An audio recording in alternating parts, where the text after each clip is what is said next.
अस्सलाम वालेकुम रहमतुल्लाह व बरकातहू। आज हम आपके सामने एक अनोखा और रोचक वाकया पेश करने जा रहे हैं जो हजरत गौसे पाक और एक पागल जिन्न से जुड़ा है। ये कहानी ईरान के एक खूबसूरत शहर की है जहाँ एक ऐसी औरत रहती थी जिसकी सुंदरता की चर्चा हर तरफ थी। उसका हुस्न ऐसा था कि लोग उसके दीवाने थे। शादी से पहले उसके कई आशिक थे, लेकिन नसीब ने उसका साथ दिया और उसकी शादी एक नेक, इज्जतदार और गैरतमंद इंसान से हो गई। उसका शौहर अपनी बीवी से बहुत मोहब्बत करता था और चाहता था कि कोई गैर मर्द उसकी ओर नजर न उठाए, लेकिन उसकी बीवी अक्सर बाहर निकलती थी और शौहर की सलाह को अनसुना कर देती थी। शौहर उसे बार बार समझाता कि नामहरम सिर्फ इंसान ही नहीं बल्कि जिन्नात भी हो सकते हैं। उसने अपनी बीवी से कहा, बेगम, तुम्हारे बाल और आंखें इतने हसीन हैं कि जिन्नात भी तुम्हारे आशिक हो सकते हैं, इसलिए पर्दा किया करो। मगर उसकी बीवी अपने समझदार शौहर की बात को नजरअंदाज करती रही। एक दिन वह औरत एक वीरान जगह से गुजर रही थी जहां एक घना पेड़ था। उस समय शाम होने वाली थी। वह उस पेड़ के नीचे से गुजरी और घर लौट आई। घर पहुंचकर उसने शौहर के आने से पहले खाना बनाना शुरू किया। जब शौहर काम से वापस आया तो उसने कहा, बेगम, खाना लगा दो, मुझे ईशा की नमाज के मस्जिद जाना है। लेकिन बीवी ने कोई जवाब नहीं दिया। शौहर ने दोबारा आवाज लगाई, लेकिन फिर भी जवाब नहीं मिला। जब वह पास गया और उसने बीवी के कंधे पर हाथ रखा तो वह कांपने लगी और अचानक जमीन पर गिर पड़ी। उसके शरीर में तेज झटके शुरू हो गए और वह फर्श पर तड़पने लगी। शौहर घबरा गया और समझ नहीं पाया कि अब क्या करे। वह अपनी बीवी की ऐसी हालत देखकर डर गया और उसे कुछ समझ नहीं आया कि वह किसके पास मदद मांगे। पास ही एक हकीम की दुकान थी। वह दौड़कर वहां पहुंचा और हकीम से गुहार लगाई, हकीम साहब, जल्दी मेरे घर चलिए, मेरी बीवी को न जाने क्या हो गया है। हकीम तुरंत उसके साथ घर आए और देखा कि औरत बेहोश पड़ी थी। उसके मुंह से झाग निकल रहा था और उसके हाथ पैर मुड़े हुए थे। शौहर डर के मारे बोला, कहीं मेरी बीवी दुनिया से तो नहीं चली गई। हकीम ने उसे तसल्ली दी, नहीं, उसकी मौत नहीं हुई है, लेकिन उसकी नब्ज बहुत धीमी है। दोनों ने मिलकर उसे बिस्तर पर लिटाया।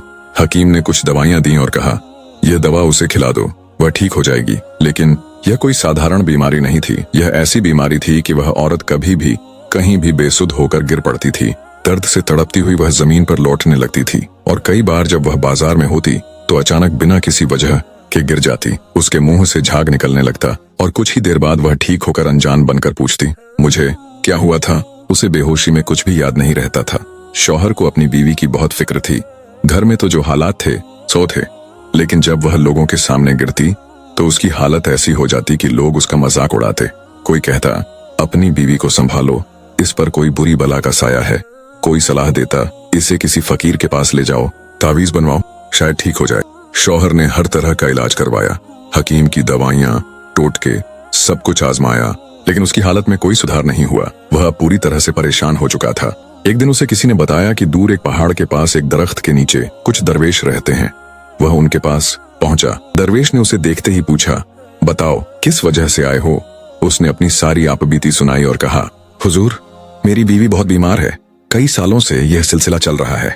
वह ऐसी बीमार पड़ती है कि मुझे बहुत शर्मिंदगी उठानी पड़ती है, कृपया कुछ कीजिए। दरवेश ने कहा, मैं तुम्हें एक तावीज देता हूँ, इसे अपनी बीवी को पहना दो, लेकिन याद रखो, तुम्हारी बीवी इतनी आसानी से ठीक नहीं होगी। उसे घर से बाहर न निकलने देना। शौहर ने पूछा, आखिर माजरा क्या है, मुझे बताइए। दरवेश ने जवाब दिया, मैं तुम्हें नहीं बता सकता, मुझे इसकी इजाजत नहीं है, बस अपनी बीवी का ख्याल रखो। शौहर ने तावीज लिया और अपनी बीवी के गले में डाल दिया। उसने बीवी से कहा, याद रखना, तुम्हें घर से बाहर नहीं जाना है, कोई भी काम हो मुझे बताओ, मैं कर दूंगा। लेकिन उसकी बीवी की हालत और बिगड़ती गई। वह कभी अचानक चीख पड़ती और चिल्लाती, घर से निकल जाओ, तुम मेरे पास नहीं आ सकते, तुम मेरे कुछ नहीं हो। वह अपने शौहर को भी नहीं पहचानती थी। उसकी ऐसी अजीब हरकतें देखकर शौहर परेशान हो गया, लेकिन वह अपनी बीवी का पूरा ख्याल रखता था। एक दिन वह थक हार कर फिर उसी दरवेश के पास गया और रोते हुए अपनी व्यथा सुनाई। दरवेश ने कहा, देखो, तुम्हारी बीवी कुछ ऐसा काम करती है जिसकी वजह से तावीज भी बेअसर है। हमने उस पर कुरान की आयतें पढ़ी, दम किया, लेकिन वह बार बार वही गलती करती है। अब तुम बगदाद शरीफ चले जाओ। शौहर ने हैरानी से पूछा, बगदाद शरीफ, वहां क्या है? दरवेश ने बताया, वहां हजरत शेख अब्दुल कादिर जिलानी गौसे पाक रहमतुल्लाह अलैह रहते हैं। वह वलियों के सरदार हैं, बगदाद के बादशाह हैं। अल्लाह ने उन्हें ऐसा इल्म और करामत दी है कि वह तुम्हारी बीवी को जरूर शिफा दे सकते हैं। शौहर को दरवेश की बातों पर यकीन हो गया। उसने कहा, ठीक है, मैं अपनी बीवी को लेकर हजरत गौसे पाक के पास जाऊंगा। मैंने हर दरवाजा खटखटाया है, अब इस दरवाजे को भी खटखटा कर देखूंगा। शौहर ने अपनी बीवी को बगदाद ले जाने की तैयारी की, लेकिन वह जाने को तैयार नहीं थी। वह कहती, मैं बिल्कुल ठीक हूं, बाहर नहीं जाऊंगी, लेकिन बगदाद हरगिज नहीं जाऊंगी। दरवेश ने शौहर को पहले ही हिदायत दी थी कि वह बीवी को यह न बताए कि उसे कहां ले जा रहा है।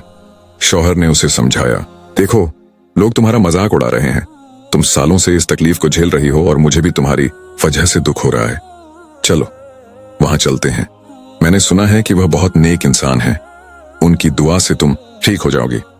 बीवी डर रही थी और बार बार मना कर रही थी। आखिरकार शौहर ने गुस्से में आकर कहा, हम हजरत गौसे आजम रहमतुल्लाह अलैह के पास जा रहे हैं, तुम्हें चलना ही होगा। यह सुनते ही बीवी डर के मारे चुप हो गई और चलने को राजी हो गई।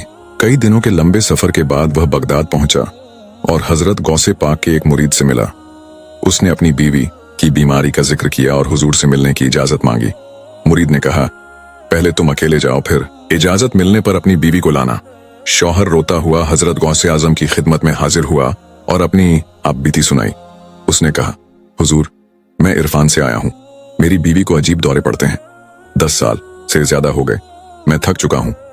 हकीम कहते हैं कि उसे मिर्गी है, लेकिन कोई इलाज काम नहीं कर रहा, तावीज भी बेअसर है। एक दरवेश ने मुझे आपके पास भेजा और आपकी बहुत तारीफ की, कृपया मेरी मदद कीजिए। हजरत गौसे पाक ने फरमाया, तुम्हें पता है कि तुम्हारी बीवी को मिर्गी के दौरे पड़ते हैं?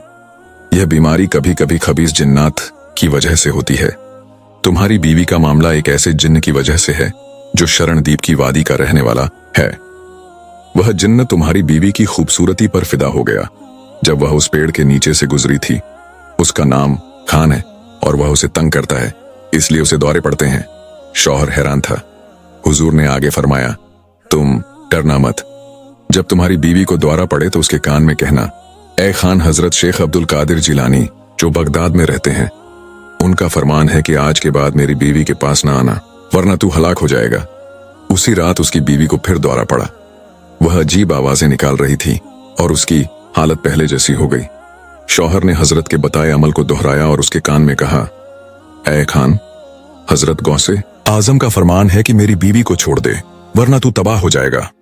अचानक उसकी बीवी को झटका लगा और एक खतरनाक जिन्न उसके शरीर से निकलकर बाहर आ गया। उसकी शक्ल भयानक थी।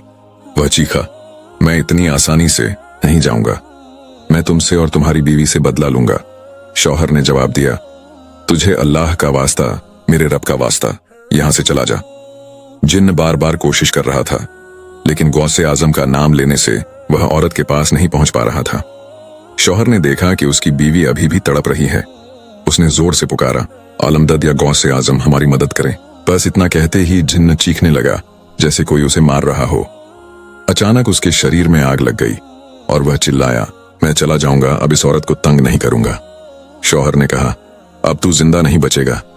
और देखते ही देखते वह जिन्न जलकर राख हो गया। शौहर ने अपनी बीवी को तंदुरुस्त देखा और हजरत गौसे आजम का शुक्र अदा किया। उसने कहा, हुजूर, आपकी शान वैसी ही है जैसी मैंने सुनी थी, आप सचमुच लोगों की मदद करते हैं। उसने पूछा, क्या वह जिन्न वापस आएगा? हजरत ने फरमाया, नहीं, वह मर चुका है, लेकिन दूसरे जिन्नात आ सकते हैं, इसलिए अपनी बीवी को एहतियात बरतने को कहो। जब भी कोई मुसीबत आए बस यही नाम लेना, अलमदद या गौसे आजम पीराने पीर दस्तगीर।